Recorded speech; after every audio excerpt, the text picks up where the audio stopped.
날마다 살아나는 큐티 김양재 목사입니다. 오늘 큐티인 말씀은 호세아 10장 1절에서 15절까지입니다. 하나님 아버지, 지금이 여호와를 찾을 때라고 하십니다. 여호와를 찾을 수 있도록 말씀해 주시옵소서. 듣겠습니다. 여호와를 찾으려면 첫째, 두 마음을 품어서는 안 됩니다. 오늘 1절에 이스라엘은 열매 맺는 무성한 포도나무라. 그 열매가 많을수록 제단을 많게 하며 그 땅이 번영할수록 주상을 아름답게 하도다 라고 해요. 하나님의 백성으로 사는 엄청난 특권을 주셨는데도 더 많이 가지고 싶고 더 아름다워지고 싶기에 주상을 꾸미려는 거예요. 육의 열매가 풍성해질수록 보이는 것에 집중하여 예배도 외적으로 치장을 하려고 하시오. 그래서 2절 말씀처럼 두 마음을 품게 됩니다. 우리가 하나님과 세상을 같이 사랑할 수 없기에 하나님이 그 제단을 쳐서 깨뜨리시며 그 주상을 허실이라고 합니다. 그러니 세상을 사랑할 수 없게 하여 하나님만 사랑하도록 이끄시는 것이 축복 아니겠습니까? 3절에 그들이 이제 이르기를 우리가 여호와를 두려워하지 아니하므로 우리에게 왕이 없거니와 왕이 우리를 위하여 무엇을 하리오 하리로다 라고 해요. 이스라엘은 여호와를 두려워하지 않았기에 자신들에게 왕이 없다는 것과 왕이 아무것도 해줄 수 없다는 사실을 잠시는 깨닫습니다. 4절에 그들이 헛된 말을 내며 거짓 맹세로 언약을 세우니 그 재판이 바디랑에 돋는 독초 같으리로다 라고 해요. 사람이 약점이 잡히면 급해지고 헛된 말을 내며 거짓 맹세를 하기가 참 쉽지요. 그러나 그렇게 내뱉은 헛된 말과 거짓 맹세는 상황에 따라서 헌신짝처럼 버릴 수밖에 없어요. 5절에 베다웬의 송아지로 말미암아 두려워할 것이라고 해요. 그것이 두려운 존재여서가 아니라 그들이 섬기던 송아지가 비참한 모습으로 전락하여 두려워하게 될 것이라는 뜻이에요. 베다웬의 송아지는 여로보암이 예루살렘 성전을 대신하고자 베델에 만들어 세운 금송아지 우상을 말해요. 자신들의 정권을 유지하려고 거룩한 것을 부정한 것으로 대체하여 하나님의 영광이 아닌 자신들의 탐욕을 드러낸 악한 삶의 결정체입니다. 그 결과 이스라엘은 6절과 7절에서 지적하는 대로 결국 탐욕이 거품처럼 터져 수치와 부끄러움을 면하지 못하고 멸망에 이르고 말았습니다.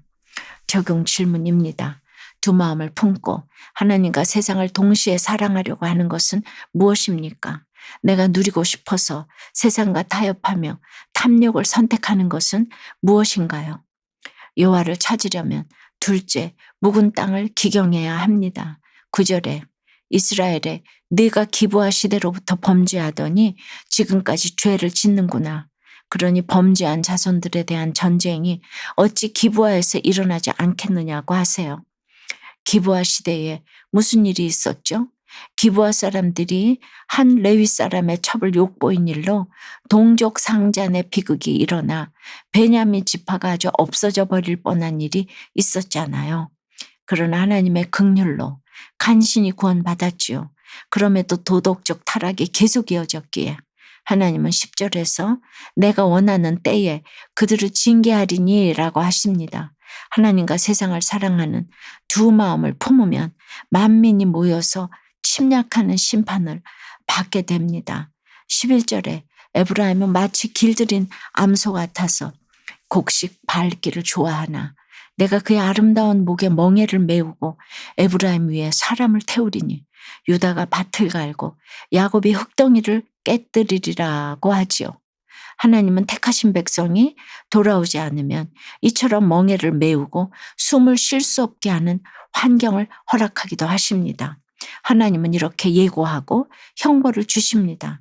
그러니 이런 형벌을 받는다면 말씀대로 되었음을 깨닫고 감사할 수 있어야 해요. 12절에 너희가 자기를 위하여 공의를 심고 인애를 거두라. 너희 묵은 땅을 기경하라. 지금이 곧 여호와를 찾을 때니 마침내 여호와께서 오사 공의를 비처럼 너희에게 내리시리라 합니다. 아멘입니다. 남 때문에 의를 심는 것이 아니라 나를 위하여 의를 심어야 합니다. 공의를 심고 인애를 거두려는 자에게 하나님의 긍휼이 임하지요. 우리는 하나님의 긍휼을 입는 것을 목적으로 삼아야 합니다. 긍휼이 없는 의인은 그냥 없는 것이 나아요.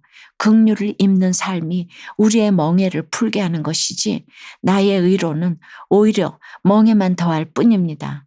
지금 여러분이 멍에를 메고 있다면 바로 지금이 여호와를 찾을 때이고 묵은 땅을 기경해야 하는 사명의 때입니다. 내가 쳐다보지도 않던 묵은 부분을 갈아엎는 게 어렵더라도 그러기로 결단하고 적용할 때 주님이 공의를 비처럼 내려주겠다고 약속하십니다. 적용해 보세요. 하나님의 긍휼을 입고도 계속된 타락으로 심판받은 일은 무엇입니까? 지금 어떤 멍에를 메고 있나요? 바로 지금이 하나님을 찾을 때라는 것이 인정되세요? 다단계 사업이 분열되는 사건으로 거품 같은 인생임을 깨닫고 주부의 자리를 지키며 주님의 멍에를 메게 되었다는 한 성도님의 큐티인 묵상 간증이에요. 성실하신 부모님의 영향으로 저 역시 시간을 아끼며 부지런히 살았어요. 그러다 결혼 후 친정아버지가 암으로 돌아가셔서 빚더미에 앉는 사건으로 주님을 만났지요. 그러나 제 감정과 판단이 앞서 교회 공동체의 권면을 듣지 않았어요. 우연히 참석한 다단계 세미나에서 성공한 사람을 보니 부러워서 언젠가 나도 저렇게 될 수 있으리라는 막연한 기대감으로 다단계 일을 시작했습니다.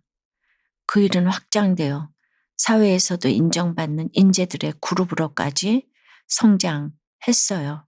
그렇게 승승장구하자 저는 두 마음을 품은 이스라엘처럼 형식적으로 예배를 드리며 아내와 엄마의 자리를 소홀히 했어요. 하나님의 말씀은 들리지 않았고 티몬과 돈만 눈에 들어오는 제 마음은 마치 독초가 무성한 바 같았지요.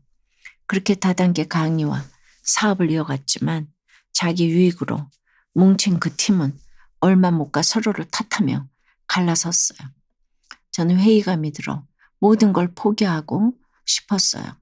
잘 나가던 사업이 주춤하고 인간관계까지 무너지자 그동안 쌓은 돈과 인정이 한순간에 사라질 물거품처럼 느껴진 거예요. 제 욕심에 끝이자 중독과 같은 다단계 사업이 분열되고 나서야 보잘것 없다고 여기던 주부의 자리를 소중히 여길 수 있게 되었답니다.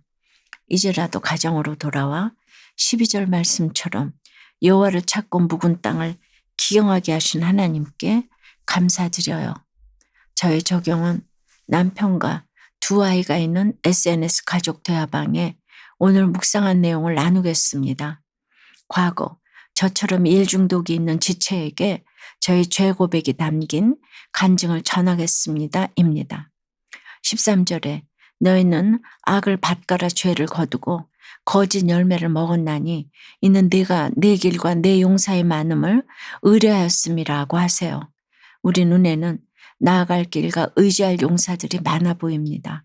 그러니 굳이 묵은 땅을 어렵고 힘들게 기경하는 것들이 싫지요. 그러나 그렇게 길이 많다고 여기면 결국 아무리 열심히 살아도 악을 밭가라 죄를 거둘 수밖에 없는 인생이 될 뿐입니다. 그러면 14절 말씀처럼 요란하고 무너지며 부서지는 인생으로 결론이 날 수밖에 없습니다. 사랑하는 여러분, 아무리 좋아 보이는 길도 나에게 힘이 되어줄 것 같은 대단한 용사도 우리의 구원을 담보해 주지는 못합니다. 요란함 속에서 무너지는 인생이 아니라 멍에를 메었어도 묵은 땅을 기경하며 여호와를 찾는 인생이 가장 복된 인생입니다. 오늘 하루도 공의를 비처럼 내려주실 하나님을 바라고 찾는 저와 여러분이 되길 주님의 이름으로 축원합니다. 기도드립니다. 주님, 아무리 번영을 누려도 그것이 하나님께로부터 온 것임을 깨닫지 못하면 더 많은 것을 가지려는 욕심 때문에 두 마음을 품을 수밖에 없습니다. 그래서 겉으로는 하나님을 위해 제단을 쌓는 것처럼 보이지만 실상은 우상의 주상을 만들 때가 많음을 고백합니다. 하나님 대신 만든 금송아지가 산산조각이 날 것을 알아야 하는데 여전히 하나님의 집이 아닌 죄악의 집을 짓고 살아갑니다. 주님이 주시는 은혜만 누리고 싶고 거룩한 백성으로 살아가려는 노력은 하지 않으려 하는 저희를 용서해 주시옵소서. 스스로 묵은 땅을 기경하려고 하지 않으니 멍에를 메워서라도 기경하게 하시는 주님의 징계가 오히려 은혜임을 고백합니다. 멍에가 씌워지는 사건이 찾아오는 바로 그때가 하나님을 찾을 때임을 깨달아 알도록 인도해 주시옵소서. 예수 그리스도 이름으로 기도드리옵나이다. 아멘. 지금까지 우리들 교회 김양재 목사님이었습니다. 큐티에 도움받기 원하시는 분들은 QTM 홈페이지 qtm.or.kr 또는 유튜브에서 QTM을 검색하시면 도움받을 수 있습니다. 자세한 문의사항은 지역번호 031-705-5360번으로 문의하시기 바랍니다.